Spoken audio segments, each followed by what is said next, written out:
Welcome to The Subject is Moot, where everything we discuss is debatable. I am Dom, and across from me is Mike. And a special thanks to Vinny and Quiz, the producers of the podcast. We want to hear from you, so write in your opinion, topics, comments, anything you want us to talk about to thesubjectismoot@yahoo.com, and we will bring them up during future shows. You could follow us on Twitter at TSIM_podcast, as well as Facebook and Instagram. You could also listen to us on YouTube, Libsyn, iHeartRadio, radio.com, and more.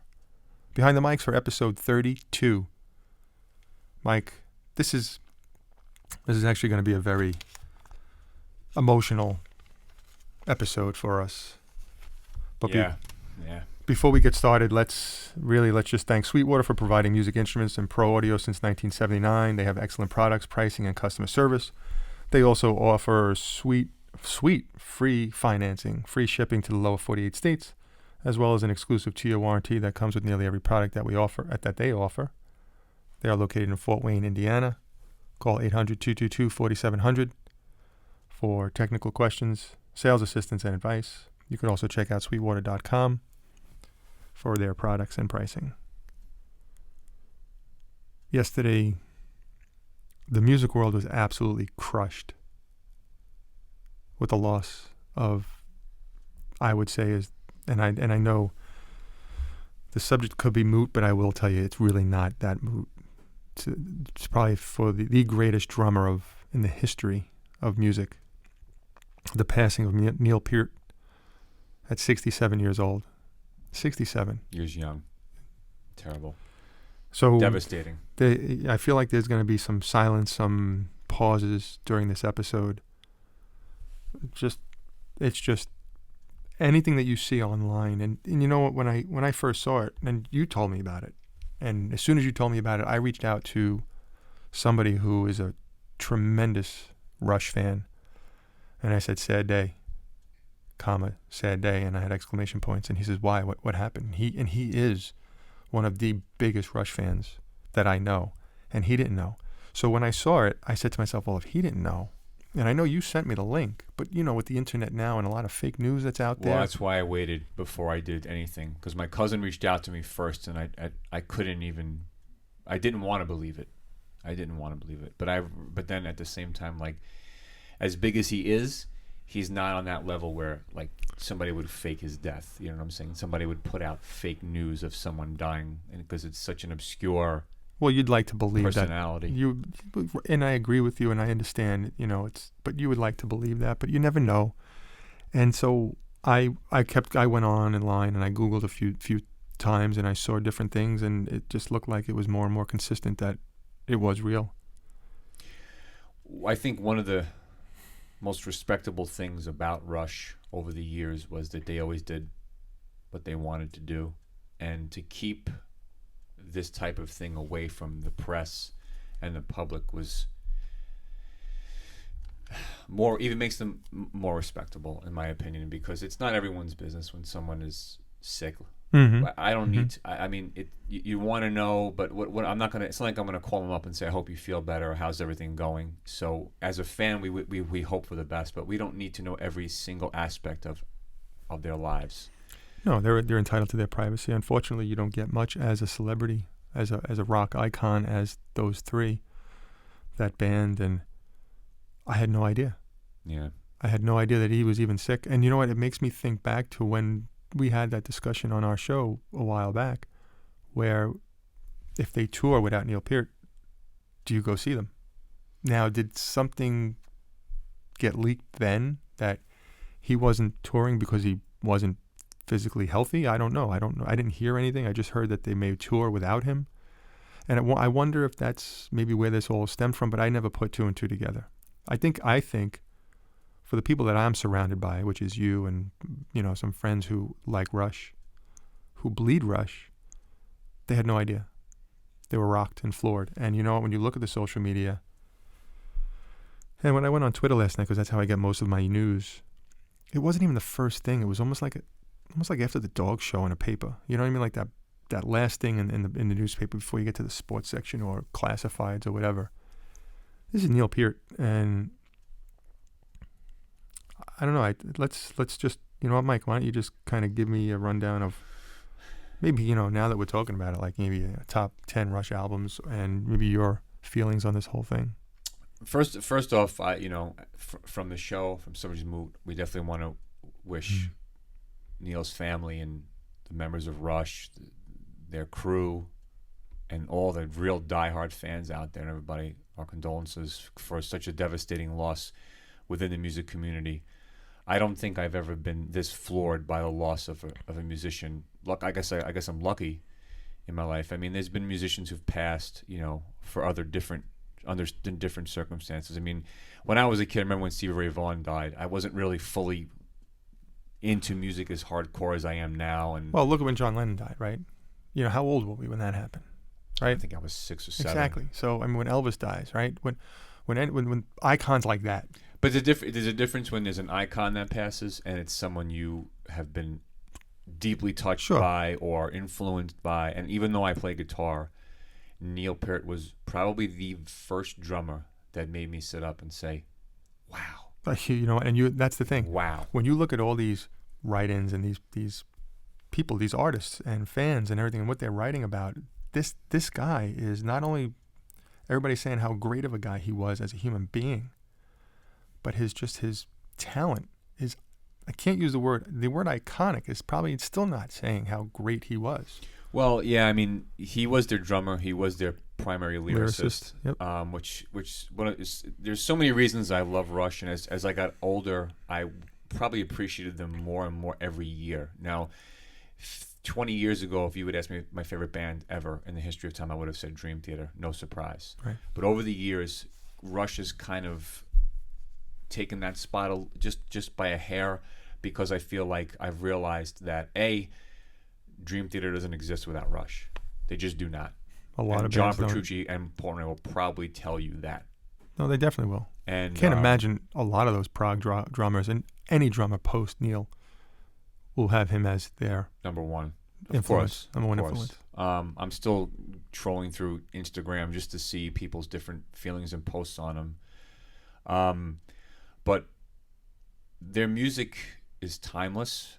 They were always changing and never afraid to take chances. And I think as I got older and you start to listen to them more, there was never a point where I didn't say to myself in any Rush song, even something as overplayed as Tom Sawyer on the radio. I'm not a radio guy, but I always said, I never noticed that in that song. Like, there's always something new within their songs. That's one of the other reasons why I love Dream Theater. But I realized where they got that from. Mm-hmm. They got it from Rush. I mean, to me, if you were to ask me the most important band in the history of time, I'll tell you that it's the Beatles. Sure. If you ask me my opinion of the greatest band of all time, it's Rush, because they were 3 guys who never compromised, took chances, always were fresh, and even at the end, they went out on their own will. And obviously, I don't know him personally, but I don't know if this was something that started when they made the decision to call it a day a few years back, I think in 2015 when they did their last tour, or if it legitimately was the fact that he was getting older and he knew he wasn't going to be able to keep up with his drum parts. And I know Lifeson's struggled with some arthritis in his hands. So I have a feeling that was legitimate, that this didn't arise for maybe another year, I think, after they had called it. I think it was a year-long battle. Right. No, it was 3. I think they said 3.5. Oh, 3.5? Yeah. Okay. So, but I mean, they are icons.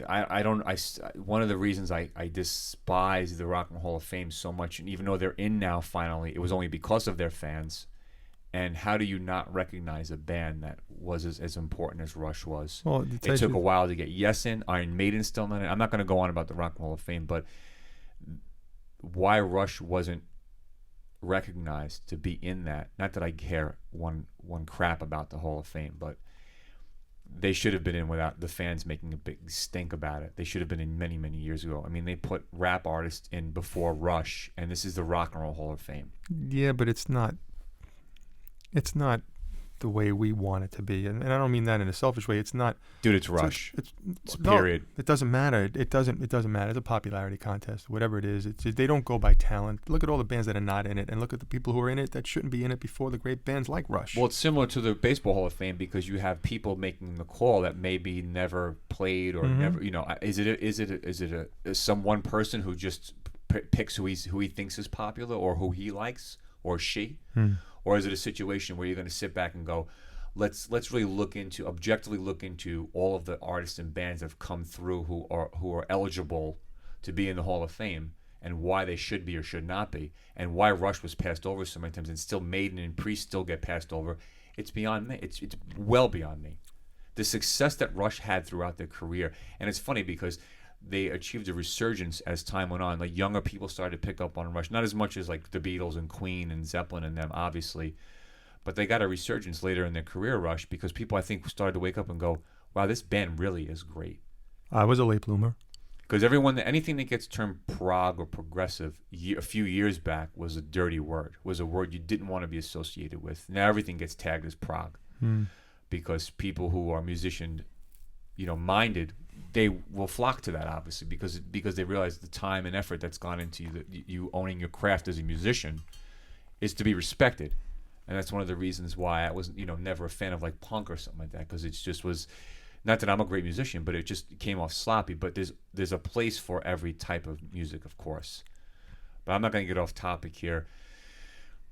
Well, just getting back to it's a 3-piece band, and as full as they sounded, you would think there would be 5 or 7 pieces in that band. But they are top to bottom.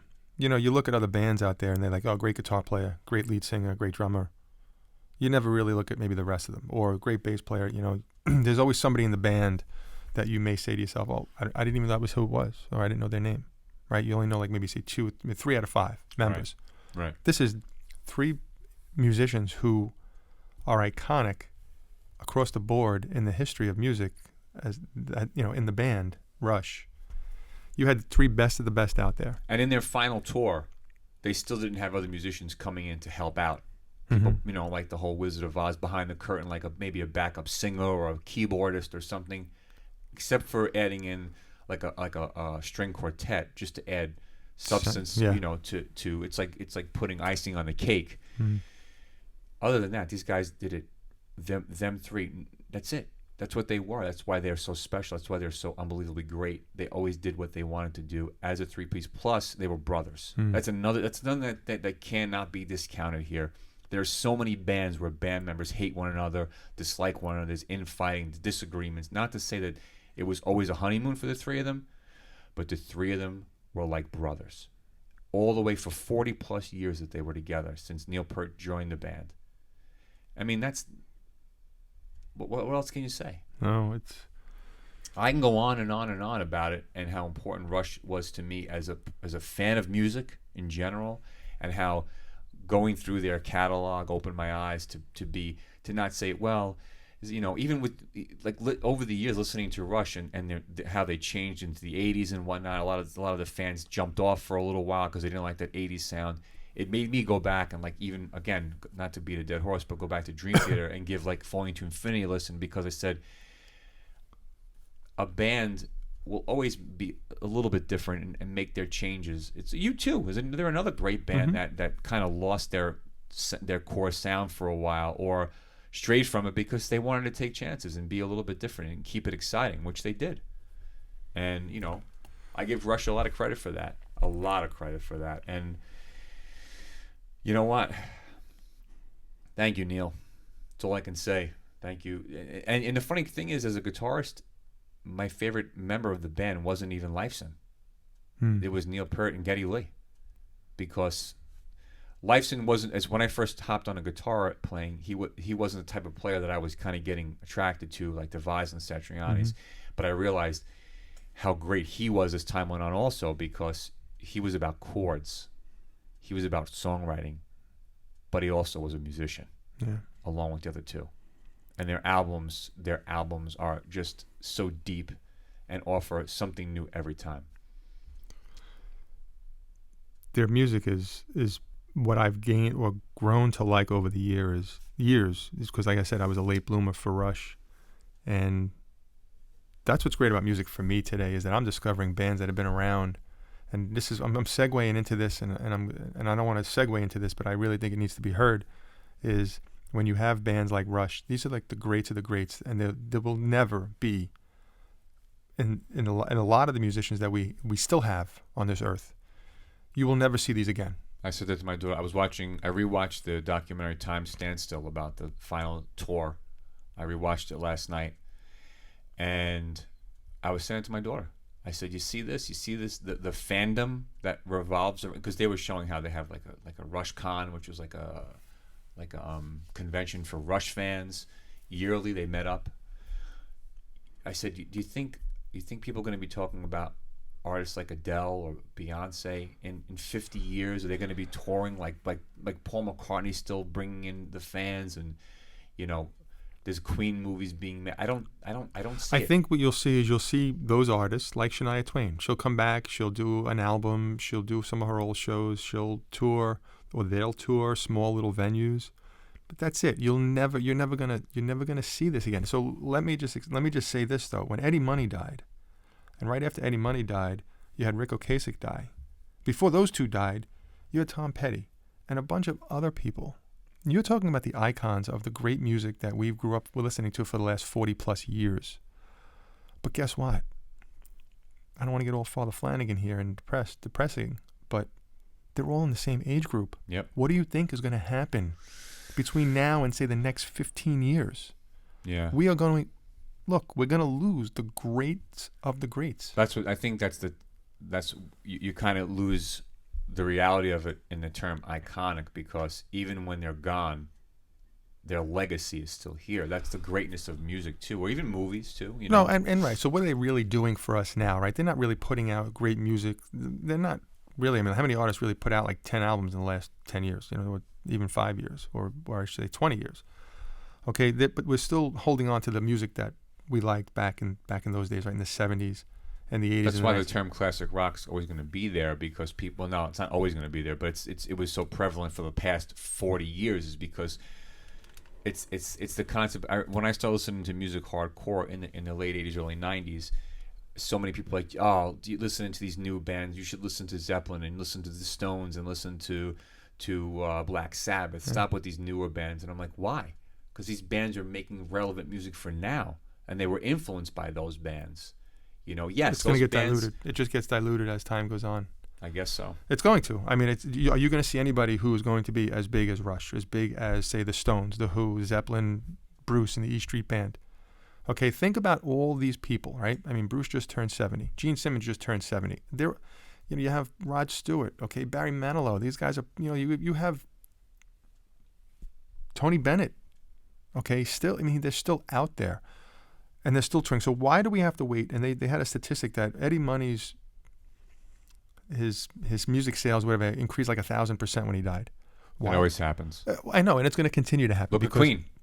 With the movie and everything, it boosts their sales. Now they're making movies for everybody. Okay. I hope they never make a movie. Rush, I hope that never happens. They probably will not, but I hope it never happens. Listen, with the way things are and the way the music industry is going, you have to it's like last night I was searching around for like hope with the hopes that someone would have done something. Maybe just throw up an old Rush concert in tribute to Neil. He needs to be recognized because of his contribution to music. Right. I'm not talking about one of my underground local bands who I love. This is Rush. This is probably the greatest rock drummer that will ever live. Undisputed. Even though there's some great technical drummers out there, Portnoy's great, Gavin Harrison's great. All of these guys are excellent. But again, they'll tell you the same thing. They would not be playing if it wasn't for Neil Peart. They would not have taken the chances that they did, and to be in bands that they were in and play the style that they're playing if it wasn't for him. Mm-hmm. And it wasn't for Rush. Yeah, I mean, he is. Again, their albums are deep. Over time, you learn to appreciate every one for what they are. And I mean, there's so many of them too. In 40 years, they put out quite a bit of music, and there were times where they took off for years because, Geddy had kids, Alex had kids. Right. You know, even Neil, he wasn't sure if he wanted to do it anymore. He had some tragic losses. Yes, When he lost yes. his wife, he lost his daughter. I know it's So, and those were the reasons for some of those long runs where there was no Rush. But so. Let me ask you, like you just said before. This is actually a good segue to my question to you. Is since they did put out all this music over all this in this period of time, give me a top 10 Rush. Top 10, it's hard. I mean, And it doesn't have to be in any specific order, because your opinion may be different, say, a week from now. Yeah, I mean, that's the thing too. It always changes, but there's always usually a staple 3 or 4. So I'll start with the top. Obviously, Farewell to Kings, Hemispheres, Permanent Waves, Moving Pictures. Those 4 will always be my favorite. They're interchangeable at times, but those 4, 2112, Signals, Grace Under Pressure, Counterparts, Clockwork Angels, Test for Echo, Stinks and Arrows.